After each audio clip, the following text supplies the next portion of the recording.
ಹರೇ ಕೃಷ್ಣ. ಭಗವದ್ಗೀತಾ ಅಧ್ಯಯನಕ್ಕೆ ಎಲ್ಲರಿಗೂ ಸ್ವಾಗತ. ಇವತ್ತು ನಾವು 6ನೇ ಅಧ್ಯಾಯವನ್ನು ಮುಂದುವರಿಸುತ್ತಾ ಇದ್ದೇವೆ. 6ನೇ ಅಧ್ಯಾಯವನ್ನು ಧ್ಯಾನಯೋಗ ಎಂದು ಕರೆಯುತ್ತಾರೆ. ಇಲ್ಲಿ ಭಗವಾನ್ ಶ್ರೀಕೃಷ್ಣನು ನಮಗೆ ಅಷ್ಟಾಂಗ ಯೋಗದ ಕುರಿತಾಗಿ ತಿಳಿಸಿಕೊಡುತ್ತಿದ್ದಾನೆ. ಹಿಂದಿನ ಸಂಚಿಕೆಯಲ್ಲಿ ಚರ್ಚಿಸಿದಂತೆ ಅಷ್ಟಾಂಗ ಯೋಗದಲ್ಲಿ 8 ಅಂಗಗಳಿವೆ ಮತ್ತು ಇದನ್ನು 2 ವಿಭಾಗಗಳನ್ನಾಗಿ ಮಾಡಬಹುದು. ಯೋಗಾರುರುಕ್ಷು ಮತ್ತು ಯೋಗಾರೂಢ ಇವೇ ಆ 2 ವಿಭಾಗಗಳು.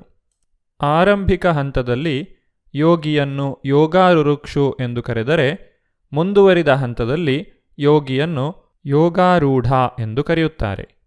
ಯೋಗ ಸಾಧನೆಯಲ್ಲಿ ಮನಸ್ಸಿನ ನಿಗ್ರಹ, ಇಂದ್ರಿಯ ನಿಗ್ರಹ ಬಹಳ ಮುಖ್ಯ ಎಂಬುದನ್ನು ಕೂಡ ನಾವು ನೋಡಿದ್ದೇವೆ. ಭಗವಂತನು ತನ್ನ ಮಾತನ್ನು ಮುಂದುವರಿಸುತ್ತಾ ಯೋಗಾರೂಢನ ಲಕ್ಷಣಗಳನ್ನು ಮುಂದಿನ ಶ್ಲೋಕಗಳಲ್ಲಿ ನಮಗೆ ತಿಳಿಸಿಕೊಡುತ್ತಿದ್ದಾನೆ.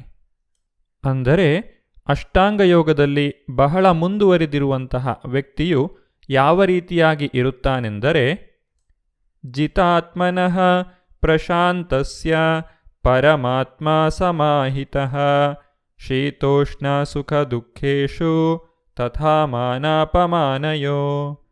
ಅನುವಾದ: ಮನಸ್ಸನ್ನು ಗೆದ್ದವನು ಆಗಲೇ ಪರಮಾತ್ಮನನ್ನು ಮುಟ್ಟಿದಂತೆ, ಏಕೆಂದರೆ ಅವನು ಶಾಂತಿಯನ್ನು ಸಾಧಿಸಿದ್ದಾನೆ. ಅಂತಹ ಮನುಷ್ಯನಿಗೆ ಸುಖ ದುಃಖಗಳು, ಶೀತೋಷ್ಣಗಳು, ಮಾನಾಪಮಾನಗಳು ಎಲ್ಲವೂ ಒಂದೇ. ಪ್ರತಿಯೊಂದು ಜೀವಿಯ ಹೃದಯದಲ್ಲೂ ಭಗವಂತನು ಪರಮಾತ್ಮ ರೂಪಿಯಾಗಿ ಜೀವಿಸುತ್ತಿದ್ದಾನೆ. ಜೀವಿಯ ಉದ್ಧಾರಕ್ಕಾಗಿ ಪರಮಾತ್ಮನು ಪ್ರತಿಕ್ಷಣವೂ ಕೂಡ ನಮಗೆ ನಿರ್ದೇಶನಗಳನ್ನು ನೀಡುತ್ತಿದ್ದಾನೆ. ಆದರೆ ಭೌತಿಕ ಚಟುವಟಿಕೆಗಳಲ್ಲಿ ತೊಡಗಿರುವಂತಹ ನಾವು ಈ ಮಾತುಗಳನ್ನು ಕೇಳಿಸಿಕೊಳ್ಳುವಂತಹ ಶಕ್ತಿಯನ್ನು ಹೊಂದಿಲ್ಲ. ಆದರೆ ಯಾವಾಗ ವ್ಯಕ್ತಿಯು ಯೋಗಾಭ್ಯಾಸದಿಂದ ಶಾಂತನಾದಾಗ ಆತನು ಪರಮಾತ್ಮನು ಕೊಡುವಂತಹ ನಿರ್ದೇಶನಗಳನ್ನು ಕೇಳಿಸಿಕೊಳ್ಳುವ ಶಕ್ತಿಯನ್ನು ಪಡೆಯುತ್ತಾನೆ. ಪರಮಾತ್ಮನ ಅನುಜ್ಞೆಯಂತೆ ನಡೆದುಕೊಳ್ಳುವಂತಹ ವ್ಯಕ್ತಿಯು ಸಮಾಧಿ ಸ್ಥಿತಿಯನ್ನು ತಲುಪಿದಂತೆ. ಪರಮಾತ್ಮನ ಪ್ರೇರಣೆಯ ಕಾರಣದಿಂದಾಗಿ ವ್ಯಕ್ತಿಯು ದ್ವಂದ್ವಗಳಿಂದ ಮುಕ್ತನಾಗುತ್ತಾನೆ. ಇಂತಹ ವ್ಯಕ್ತಿಗೆ ಯಾವುದೇ ಭೌತಿಕವಾದಂತಹ ಸನ್ಮಾನಗಳಾಗಲಿ ಅವಮಾನಗಳಾಗಲಿ ಆತನನ್ನು ವಿಚಲಿತಗೊಳಿಸುವುದಿಲ್ಲ.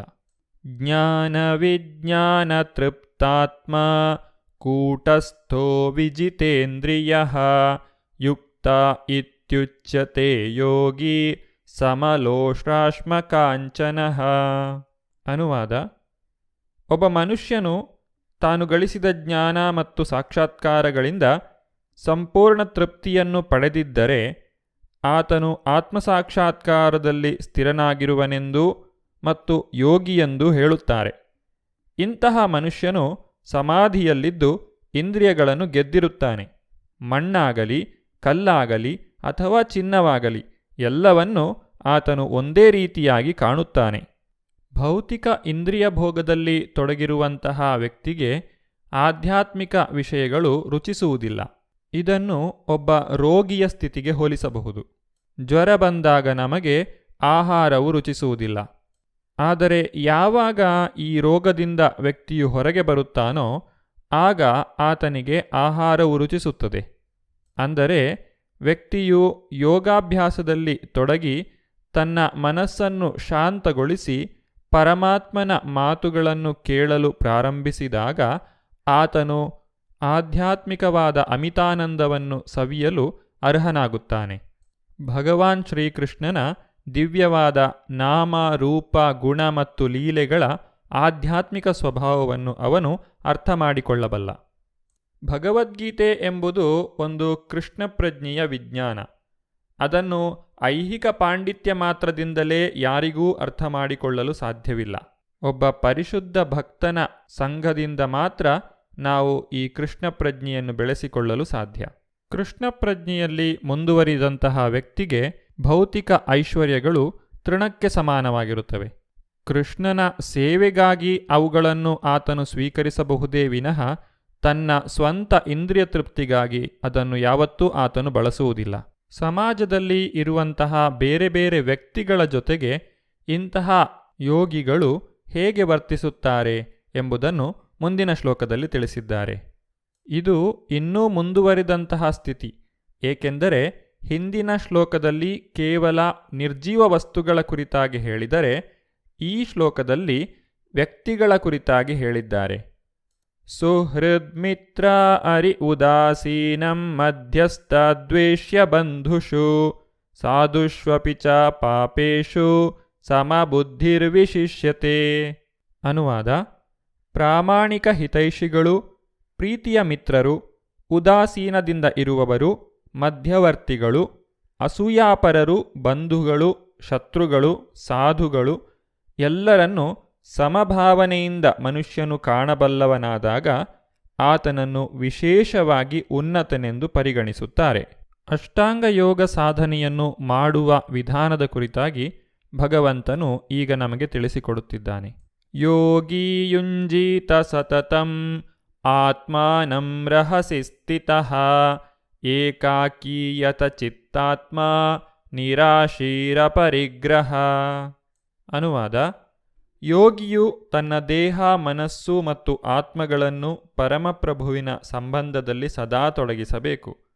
ಆತನು ಏಕಾಂತದಲ್ಲಿ ವಾಸ ಮಾಡಬೇಕು ಮತ್ತು ಯಾವಾಗಲೂ ಎಚ್ಚರದಿಂದ ತನ್ನ ಮನಸ್ಸನ್ನು ನಿಯಂತ್ರಣದಲ್ಲಿ ಇಡಬೇಕು. ಆತನು ಬಯಕೆಗಳಿಂದ ಮತ್ತು ಗಳಿಕೆಯ ಆಸೆಯಿಂದ ಮುಕ್ತನಾಗಿರಬೇಕು. ಯೋಗ ಸಾಧನೆಯನ್ನು ಮಾಡುವಂತಹ ವ್ಯಕ್ತಿಯು ಏಕಾಂತ ಸ್ಥಳದಲ್ಲಿ ವಾಸಿಸಬೇಕು ಎಂದು ಇಲ್ಲಿ ಹೇಳಿದ್ದಾರೆ. ಅಂದರೆ ಆತನು ಅಷ್ಟಾಂಗ ಯೋಗವನ್ನು ಅಭ್ಯಾಸ ಮಾಡಲು ಜನಸಾಮಾನ್ಯರಿಂದ ದೂರ ಸರಿಯಬೇಕು. ಪ್ರಶಾಂತವಾದ ಏಕಾಂತವಾದ ಸ್ಥಳವನ್ನು ಆರಿಸಿಕೊಳ್ಳಬೇಕು. ಇದು ನಗರದಲ್ಲಿ ವಾಸಿಸುವಂತಹ ಜನರಿಗೆ ಅಸಾಧ್ಯವಾದಂತಹ ಮಾತು. ವ್ಯಕ್ತಿಯು ಇಂದ್ರಿಯ ನಿಗ್ರಹವನ್ನೂ ಮಾಡಬೇಕು ಎಂದು ಇಲ್ಲಿ ಹೇಳಿದ್ದಾರೆ. ಇಂದ್ರಿಯಗಳು ಬಹು ಬಲಶಾಲಿಗಳಾದವು. ಈ ಇಂದ್ರಿಯಗಳ ಶಕ್ತಿಯನ್ನು ಅರ್ಥ ಮಾಡಿಕೊಳ್ಳಲು 5 ರೀತಿಯ ಜೀವಿಗಳ ಉದಾಹರಣೆಯನ್ನು ನಾವು ನೋಡಬಹುದು. ಮಾತಂಗ, ಪತಂಗ, ಕುರಂಗ, ಭೃಂಗ ಮತ್ತು ಮೀನ. 5 ಜ್ಞಾನೇಂದ್ರಿಯಗಳಿಗೆ ಸಂಬಂಧಪಟ್ಟಂತೆ ಈ 5 ಜೀವಿಗಳ ಉದಾಹರಣೆಯನ್ನು ಕೊಡುತ್ತಾರೆ. ಮಾತಂಗ ಎಂದರೆ ಆನೆ. ಒಂದು ಗಂಡಾನೆಯನ್ನು ಹಿಡಿಯಲು ಇನ್ನೊಂದು ಹೆಣ್ಣಾನೆಯನ್ನು ಬಳಸುತ್ತಾರೆ. ಪತಂಗವು ಬೆಳಕಿನ ಆಕರ್ಷಣೆಗೆ ಒಳಗಾಗಿ ಬೆಂಕಿಯಲ್ಲಿ ಬಿದ್ದು ಪ್ರಾಣವನ್ನು ಕಳೆದುಕೊಳ್ಳುತ್ತದೆ. ಜಿಂಕೆಗಳು ಬೇಡನು ನುಡಿಸುವಂತಹ ಸಂಗೀತಕ್ಕೆ ಮಾರು ಹೋಗಿ ಆತನ ಬಾಣಕ್ಕೆ ಗುರಿಯಾಗುತ್ತದೆ. ಭೃಂಗವು ಹೂವಿನ ವಾಸನೆಯನ್ನು ಅರಸುತ್ತಾ ಮಕರಂದವನ್ನು ಸವಿಯುತ್ತಾ ಹೂವು ಮುದುಡಿದಾಗ ಅದರೊಳಗೆ ಬಂಧಿಯಾಗಿ ಪ್ರಾಣವನ್ನು ಬಿಡುತ್ತದೆ. ಮೀನು ನೀರಿನಲ್ಲಿ ಎಷ್ಟೊಂದು ಆಹಾರದ ಲಭ್ಯತೆ ಇದ್ದರೂ ಗಾಳದಲ್ಲಿ ಇಟ್ಟಿರುವಂತಹ ಸಣ್ಣ ಮಾಂಸದ ತುಂಡಿಗೆ ಆಸೆಪಟ್ಟು ತನ್ನ ಪ್ರಾಣವನ್ನು ಕಳೆದುಕೊಳ್ಳುತ್ತದೆ.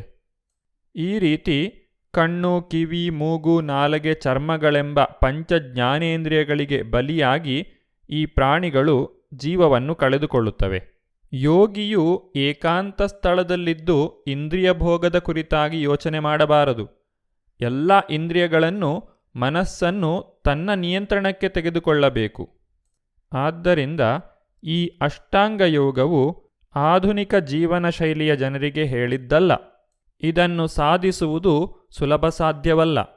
ಹರೇರ್ನಾಮ ಹರೇರ್ನಾಮ ಹರೇರ್ನಾಮೈವ ಕೇವಲಂ ಕಲೌ ನಾತ್ಸೇವ ನಾತ್ಸೇವ ನಾತ್ಸೇವ ಗತಿರನ್ಯಥಾ.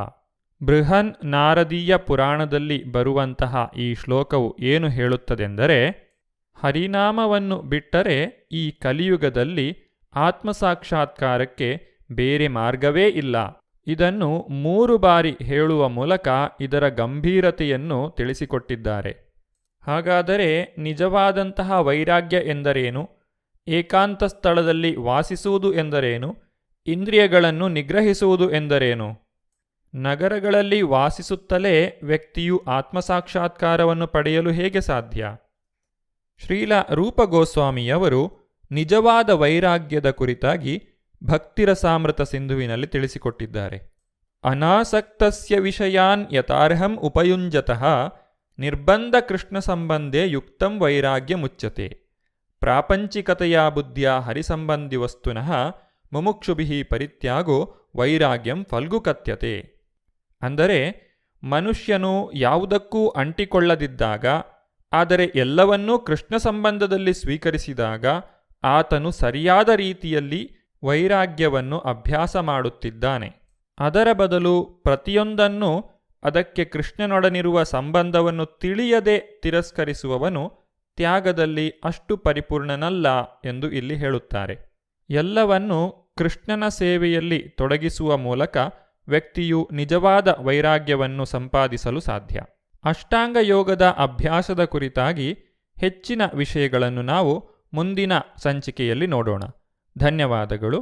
ಹರೇ ಕೃಷ್ಣ.